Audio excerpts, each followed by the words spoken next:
Things like reading body language and social cues were near Oh, impossible there for me to it is. pick up on, as I was too wrapped up in the image of being a socially irredeemable loser. Ow, damn!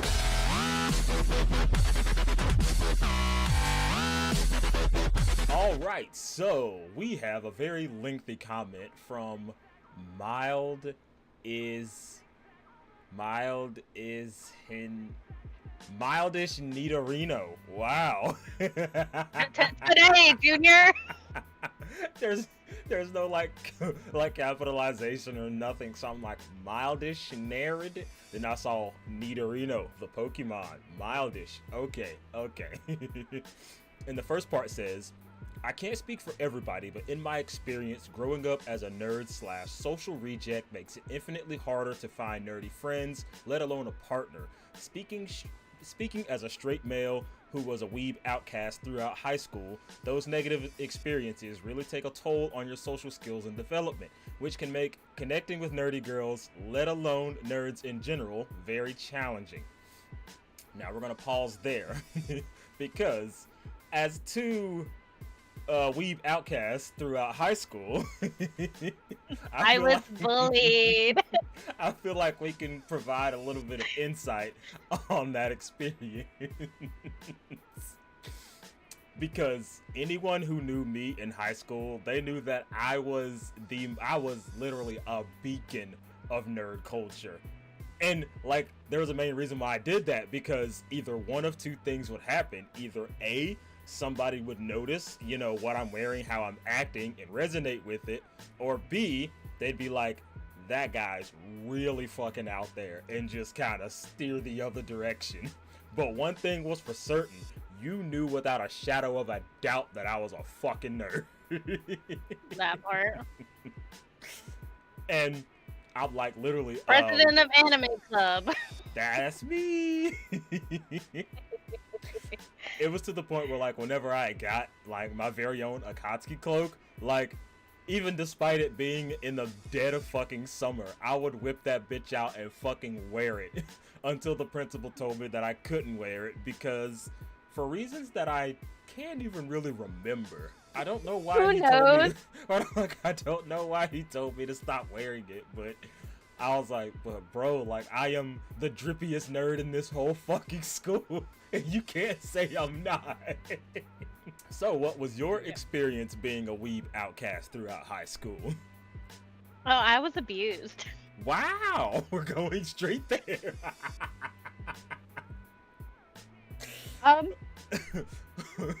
Well, we're here now, so let's talk about Oh yeah, it. we're here now. Like my little group of friends was always very supportive of I lumped myself in with other people who like the same things I did, and as someone who is also really really bad at reading social cues, like really bad at reading social cues. Oh yeah, I feel the pain. I feel the pain. Absolutely. I do. All right. Yeah, It's funny you said that. This next part, things like reading body language and social cues were near impossible there for it me is. to pick up on, as I was too wrapped up in the image of being a socially irredeemable loser. I remember talking to a girl I once knew and beating around the bush just to ask her out and hang out. You can probably guess how that went. See, I guess that is one thing that I can kind of pride myself on, is being very good on picking up social cues, which is probably why I get along so well with introverts, because an introvert's mood, it can just shift on a dime, and they might not even outwardly say that their mood just fucking tanked, but being able to notice that shift, be like, oh, you're acting a little strange right now. Like just being able to pick up on little stuff like that, like tiny little mannerisms and like, changes in demeanor and stuff like that. It's a pretty good skill. Yeah, couldn't be me. Yeah, I mean, we've been in those situations where I've noticed your mood will shift on a dime, and I'm like, okay, so like, is it time to go? Like, Yes, I do. Because I'm like, I Oh, noticed funny. all of a sudden you're not talking, you're not saying any jokes, you're standing like practically inside of me, trying to Help me! hide. And I'm like, oh, even if it's subtle, you have to notice when there's either a cry for help or when they're just not feeling comfortable. Like, it's good to be able to pick up on those things. Right. And like my thing when they said I was too wrapped up in an image of being a socially irredeemable loser. So it sounds to me like you were kind of stuck in your own head. I have been there, but high school was not one of those things for me. I was not like, oh, I'm a fucking loser. I'm just like, nah, I'm just weird, bro. Right? And I know I'm weird, and that's fine. Like if you don't vibe with me, that's cool. Literally But me, because I know a lot of people. A lot of people can't cope that way. Like, oh, it's fine. Like, oh yeah. yeah, some people aren't like that, and I totally understand. To that point, while I think it's great to go to anime conventions to have fun and make friends, going to explicitly meet girls is a fool's errand. Without social skills, girls are going to sniff out your desperation before you utter a single word. And without confidence, you said you don't pick up on social cues, yet you know all about that? Yeah, you're not giving yourself enough credit. That is definitely a social cue that you picked up on. You're like, oh, I can tell that she's not into me at all. That's picking up on social cues. It might not be going in your favor, but you clock that. So saying that you don't pick up on social cues, that's not entirely true, because you have experience right then and there. Girls especially are typically socialized better up to adulthood, so unless you have those two things, they won't feel safe enough around you to entertain anything beyond surface level conversation. And with situations like this is why I employ the opinion and the history of a woman. So I pass this question to you. Have you had any experiences with guys that were, trying to hit on you that just completely missed the mark? Well, see, in my personal opinion, and I really need to stress that this is my opinion alone. If you come in and you just fuck it all up, it's okay. She's like, bro, I'm kind of fucked up too. Like, I'm not one, like, first impressions, yeah, they matter, but I am all for, like, okay, let's run it back. Let's start over. Literally. Try again. Like, yeah, Try again. You're like, I can see that was bad for you, so, like, we're gonna try this again. I think the only time where I haven't, like, approached a situation like that is if they're just being, like, a cocky asshole, because I can't stand that. Like, don't come at me. Oh, I see what you're saying. Like, if there's this guy that you can tell he's trying to shoot his shot, but he's just being a mess about it. And you're like, sweetie, slow down. Cute. Be like, it's cute. It's adorable. Right? Like, men falling all over themselves just trying to figure it out. Like, I'm so glad you're trying to figure it out. Literally, because that right there shows that. Let's talk. Right? Like, you are showing effort right now, and a little bit of effort goes a long way. Basically. Let's see. And again, my opinion, that may not work with every girl on the planet. It worked with me. Just saying. Right, yeah. But now, there is, like she said, there is a right and a wrong way to do this. Now, if you're being rude about it, because for some reason, there's this thing that a lot of guys do, is that they'll shoot their shot at this girl, and if they turn her down, then they'll go to their friends and be like, oh, well, she was a bitch anyway. Like, I wasn't even really into her like that. And it's like, why are you doing that? Because, I mean, on one hand, it could be that she's not interested in you, and on the other hand, it could be that it's just not the right time for her. She probably wasn't feeling talking to someone in general that day, and she might notice you, a couple of days or weeks or whatever passes, and she's like, oh, hey, you're that guy that I talked to back in the blah blah. Like, you never know. In this crazy thing called life, you really never know. But don't shoot yourself in the foot calling her a slut because she, turned you down or whatever the case may be. Again, we're not applying that to everybody, okay? Literally, this isn't law. This is just, our personal perspective. At the end of the day, it's just advice. Do whatever you want to do. Moving on. Literally do whatever you want to do. If you don't agree with what we have to say, I don't really give a shit. Right? Because that's my opinion, and it's probably not going to change because it is mine. Go to bed. I'm going to go to bed, and I'm going to sleep like a baby, regardless. Literally. I don't say all of the above to discourage anyone, but I do say it to take an honest look at yourself before figuring out how to get that nerdy girl. In my case, I lack social skills and confidence. So until I started working on those, my results didn't change. See, and that's a testament to your emotional intelligence right there, because you acknowledged what your flaws were and you're actually working to overcome them. That quality alone is gonna be worth more than gold in a relationship, bro. Right. What I'm gathering is they're saying that you need to get yourself right before you put that on somebody else. And which totally get that. Like, absolutely. If you're in a space where, like, the image of being a socially irredeemable loser, you're depressed, you are having a hard time just conveying your emotions and being available for anybody, yeah, focus on yourself, bro. Like, focus on yourself. Honestly. Because don't be taking all that trauma into somebody else's face. They don't want nothing to do with that. God, literally, like, unhealed people going into relationships, like, it's always going to be a slippery slope because you've already got all those things that you're dealing with, and on top of that, you're going to challenge yourself to learn all the likes, the dislikes, the emotional baggage and the history of this new person while you're still trying to mend all of your own baggage and emotionals and all that stuff. Like, you're putting way too much on your plate. In my case, my development didn't start until I started working a job in my 20s. I was quickly treated like an outcast there too, but by gaining trust and being reliable, people there started to give me a chance. Those chances turned into hangouts, and along the way, I learned to build social skills on the fly.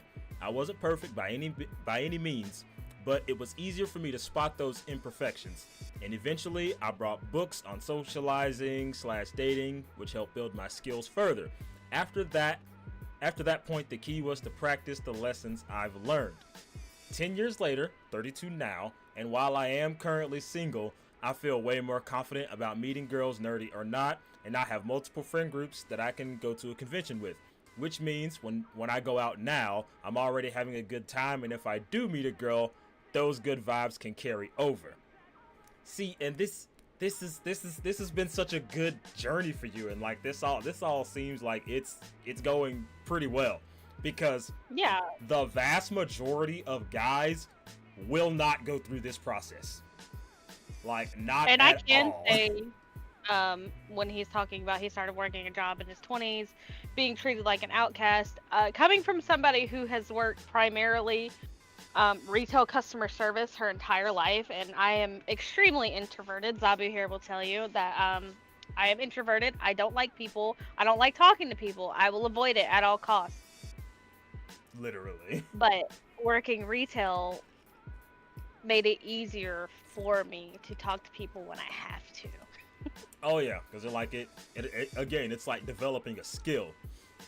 Yeah. And like I was saying, like, being able to acknowledge your flaws and actually work on them, that's a huge quality. Because most guys, they'll blame everything else on how their life is going. Be like, girls, they don't like the kind of guy that I am, and this, that, and the other. And it's like, 9 times out of 10, that's just not the case, bro. Unless you're being a dick, in which case, yeah, they don't like the kind of guy you are. You should probably work on that. And lastly, it says, I think the principle behind this video is good. I just think that a lot of nerdy guys/girls have issues they need to work on before going to a convention and expecting a date. Just make sure you're taking care of yourself before hitting on someone else. Exactly. And like, one of the biggest points in that previous video was, if you're looking for a specific kind of person, you have to go where those people are. But you have to remember that those people are still individuals. So you can't just say, oh yeah, I saw on a YouTube video one time that if I just say that I like what you like, then we're gonna hit it off. It's like, no. Step one was to go to the environment in which you're gonna connect with the people you want to connect with. If you're not into sports, then why in the hell are you trying to pick up somebody at the basketball game, bro? Like that's not your environment. Like, you have a higher chance of success if you just go into that environment. All right, fair. that was the extent of that comment, and that was one comment. Yeah, I mean, like, honestly, I almost wish that a lot of people would go into detail like this person God, please. because Like, for one, it gives us a lot more to think about instead of just being like, like the shit we get on telling them. they It'll be should just like that a something little short, bit. like, hey, Yeah. I saw this girl and she rejected me. Any advice? And it's like, bro, what? We need so much more information. Yeah, I just scrolled down a little bit on those comments. So it's like, these guys love their partners, and it shows. I do. I love Yes. my Yes, and it's been a journey, like, and just whenever you find that person that you resonate with, there's still gonna be trials and tribulations and ups and downs that you're gonna go through, because in the beginning stages of your relationship, you're still forming that bond. But Yeah. once that bond is formed, like, it's up from there. It's like, it's just to the hills and beyond. Right, and that's what I try to tell people, especially when they're getting up into like where we're at in age. Like you're 30, 31, 32, and like you're single, but you want to settle down, you want to have a family, and most of the mistakes I see, and even mistakes that I've made in the past with my relationships, is like once that honeymoon phase wears off, you get comfortable, you get complacent, and you stop doing the things that you were doing before to impress that person or show them that you love them and show them that you care. You gotta keep that going. Absolutely. You gotta keep doing it. Satisfaction is the end of the road. Like, that has Yeah. always been a thing. Like, you need to treat each day like you're still trying to, like, you're supposed to still treat them like they're your crush. Like, be like, oh yeah, we've been together, X amount of years, but I still kind of feel a certain way when you look at me. Right, and I mean that's one of the things that they're like, oh well, I already got him. Why do I got to keep doing that? Well, do you want to Literally. keep? I Like, mean, a little appreciation goes a long way, and it doesn't have to be some huge grand gesture. Like, it's like I was at work today. I saw something on the shelf. I'm like, oh yeah, my husband would like that. Let me text him like, hey, like I saw this on the shelf. Thought you might like it. You want me to pick it up for you? Yeah. literally. It doesn't even have to be a surprise. It's like, hey, I thought of you when I saw this. Like, I have a little extra money, or like, is this something you'd want to try? Yada yada. You want to go draw smiley faces in the street with chalk with me? Literally, like, whatever the case may be. Like, and as always, there's a difference between showing your appreciation and love bombing. It's not Oh, like, yeah, once a year, I'm gonna do this super big, elaborate, grand gesture to show you my undying love, and then, the other 364 days, it's just like, oh, whatever, like, we're dating, that should be enough for you, right? It's like, bro, a little effort goes a long way. That's how it always is. Like, I mean, even Matthew and I, like, when we come home from work, even though we don't have the kid or whatever, like, we'll go chill. Like, I might be watching something on TV, he might be on his phone, but we're just like vibing together. And that right there, like, just being in the company of someone else instead of, oh, I'm gonna go hang out with the boys, or I'm gonna do this, which is fine. You want to go hang out with your boys, all said and good. Make sure you're making time for your significant other too. Balance. Always about the balance. Too much of anything turns into a bad thing.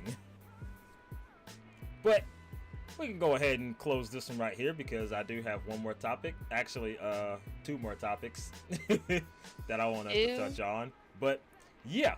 And just like with this comment, by all means, to anybody who made it this far in the video, if you go into a deep dive of like any history or any situation that you've dealt with, like by all means, go into this level of detail, because not only will, you know, we say who sent it to us or who posted it or whatever, but you know, we'll do a completely deep dive. I'm like, this entire video is for this one comment.